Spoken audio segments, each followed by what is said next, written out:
करते हैं सवाल जवाब का सिलसिला। सबसे पहले चलते हैं मुंबई, जहां से प्रसाद बांदेकर जी हमारे साथ फोन लाइन पर जुड़ चुके हैं। बांदेकर साहब नमस्कार। नमस्कार, बहुत बहुत शुक्रिया। और आपका ये जो प्रोग्राम है बहुत इंफॉर्मेटिव है और उससे बहुत मदद मिलती है हमें। बताएं क्या उलझन है अभी?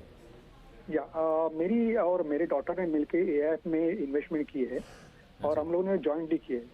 लेकिन जब भी एआईएफ की तरफ से जब भी पे आउट होता है तो एक फर्स्ट जो होल्डर होता है उसके पैन के आधार पे वो टीडीएस से डिडक्ट होता है और उसके वजह से एक्चुअली वैसे तो दोनों के पैन से टीडीएस डिडक्ट होना चाहिए, लेकिन एक की वजह से एक के नाम पे जब भी टीडीएस डिडक्ट होता है तो हमें रिटर्न फाइल करते वक्त तकलीफ होती है, क्योंकि एक के नाम पे फिर वो रिटर्न फाइल कर पाते हैं, दूसरे के नाम पे टीडीएस डिडक्ट नहीं होने के बाद वजह से हम लोग उसको ये रिटर्न में नहीं दिखा पाते। तो मैंने भी सीए से भी बात की और सीए बोलता है जो एआईएफ जो पे आउट करते हैं उनको कहना पड़ेगा कि दोनों के नाम पे टीडीएस कट करे, लेकिन वो कर नहीं पा रहे। वो बोलते ऐसा नहीं होता है। अच्छा, तो इसमें जरा थोड़ा आप एडवाइस करेंगे तो अच्छा होगा। बिल्कुल। तो ये पहले एक बार दर्शकों को थोड़ा समझा दें, क्योंकि एआईएफ जो कह रहे हैं तो आईएफ में ज्वाइंट इन्वेस्टमेंट कितना फायदेमंद? ये ऑल्टरनेट इन्वेस्टमेंट फंड होता है और जॉइंट पे अक्सर नाम लिया जाता है। घर में अपने अपनी वाइफ के नाम, बच्चों के नाम आप करते हैं। तो समस्या ये आई कि एआईएफ ने क्या किया, जिसका नाम पहले आया उसी के नाम सारा टीडीएस काट लिया, जबकि हकीकत में प्रसाद साहब के साथ हुआ ये होगा कि जॉइंट नेम है तो भाई 50-50 माना जाता है। पर प्रसाद साहब पहले तो ये चेक करिए कि खाली जॉइंट नेम था या वाकई में आपकी और आपकी डॉटर ने इसमें बराबर बराबर कंट्रीब्यूट किया है। ये एक पॉइंट आप जरूर चेक करिएगा। अब आते हैं, आप फोन लाइन पे जुड़े ही हुए हैं, इस साल का जवाब नहीं बराबर 50-50% ये किया। फिर तो मैं आपके सीए साहब से पूरी तरह से सहमत हूं।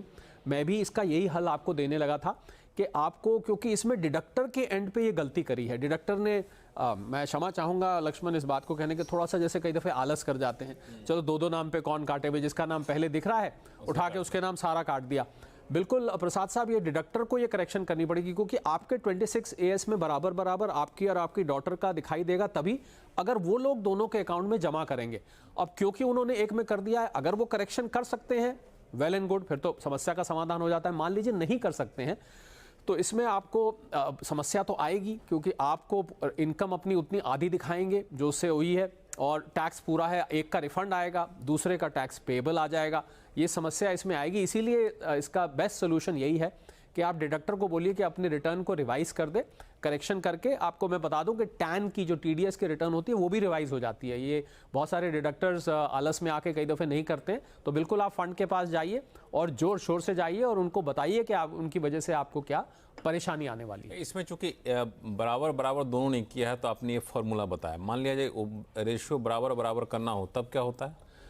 मतलब अगर मान लीजिए 60-40 किया है तो फिर तो आप अपनी अपनी इनकम में उससे जो डिविडेंड आया है उतना ही 60-40 दिखाएंगे। अच्छा, मान लीजिए किसी ने दूसरे ने किया ही नहीं है, खाली मैंने नाम डाल दिया है, तो फिर तो अगर प्रसाद साहब का केस था तो उन्होंने किया है तो उन्होंने कोई गलती नहीं करी, क्योंकि फिर तो सारा आपका वैसे ही है, तो आप अपने में ही दिखा रहे हैं। पर क्योंकि प्रसाद साहब ने बताया कि 50-50 है तो प्रसाद साहब बिल्कुल आप जाइए एआईएफ वालों के पास और जरा वहाँ उनके पास बैठ जाइए, उठिएगा नहीं आपके साहब, इसको आज मैं ठीक करा के उठूंगा। बाकी के लिए भी मुझे लगता है कि एक सिफारिश या सुझाव टैक्स गुरु की तरफ से यही रहेगा कि अगर बराबर बराबर दे रहे हैं तो आप बराबर बराबर टीडीएस काटिए। ये पहले नाम वाला हिसाब किताब मत रखिए ताकि टैक्स पेयर्स को दिक्कत ना हो। अब चूंकि कट गया तो ये रास्ता जो कोहली साहब ने बताया उसका प्रसाद साहब आप उसको अनुपालन कर सकते हैं।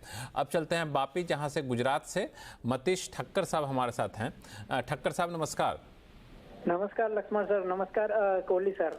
नमस्कार मतीश। नमस्कार। नमस्कार। हाँ, मेरा ये एक क्वेश्चन है कि ये जो अभी रिसेंट बजट के अंदर जो चेंजेस आए हैं जुलाई 2024 में कि जो long term capital gain exemption है उसका लिमिट कुछ इंक्रीज करके 1.25 लाख किया है जी। और ये जो डेप म्यूचुअल फंड है तो उसके अंदर से वो जो पहले इंडेक्सेशन का बेनिफिट और 20% टैक्स था उसको निकाल दिया है, लेकिन जो पुराना इन्वेस्टमेंट रहेगा अपना 31 मार्च 2023 के पहले का, तो उसका लॉन्ग टर्म कैपिटल गेन के ऊपर फ्लैट 12.5% अपने को टैक्स देना पड़ेगा जी।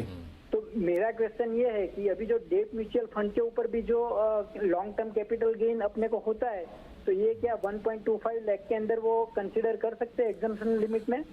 नहीं ठक्कर साहब, जो 112A सेक्शन के अंतर्गत जिस 1.25 लाख की आप बात कर रहे हैं वो केवल इक्विटी वाले फंड्स पर मिलता है, क्योंकि आपका डेट फंड है तो डेट फंड में ये 1,25,000 वाला 112A का बेनिफिट नहीं मिलेगा। डेट फंड में आपने बिल्कुल ठीक पकड़ा है, 12.5% आप बिना इंडेक्सेशन के कैपिटल गेन पे करेंगे, कैपिटल गेन्स टैक्स पे करेंगे। और 112A आपके लिए नहीं है, वो इक्विटी फंड्स के लिए है, क्योंकि आप बार बार डेट फंड की बात कर रहे हैं, उसके लिए ये आपको नहीं मिलेगा। ये डेट फंड के लिए नहीं है, और ये भी बताना जरूरी है कि ये इक्विटी फंड के लिए और न्यू टैक्स रिजीम के लिए। हाँ, न्यू टैक्स रिजीम से इसका लेना देना नहीं है। अच्छा। ये 112A आप अगर शेयर्स में यानी कि इक्विटी में इन्वेस्ट करके कैपिटल गेन करते हैं उसके लिए है। जहां पहले 1 लाख होता था, हाँ, वो 1,25,000 हो गया है सेक्शन 112A के अंतर्गत। बिल्कुल। तो मुझे लगता है कि ये कंफ्यूजन दूर हो गया ठक्कर साहब। वो ओल्ड रिजिम में भी एप्लीकेबल है जी, दोनों ओल्ड रिजिम में भी एप्लीकेबल है, बिल्कुल साफ कर दिया इन्होंने। मुझे भी कंफ्यूजन था कि ये ओल्ड रिजिम में है कि नहीं। हाँ, कुछ कहना चाह रहे हैं? नहीं, बस ये क्या है कि टैक्स कैलकुलेशन के लिए और एडवांस टैक्स पे करने के लिए मेरे लिए यूजफुल रहेगा, इसके लिए मैंने समझ सकता हूं। जी, बिल्कुल समझ। बिल्कुल। चलिए, आगे भी कोई दिक्कत हो तो आप, हाँ, आगे भी कोई दिक्कत हो तो आप बताइएगा हमें, और tax@moneycontrol.com पर अपना सवाल लिख सकते हैं। और फिलहाल वक्त है छोटे से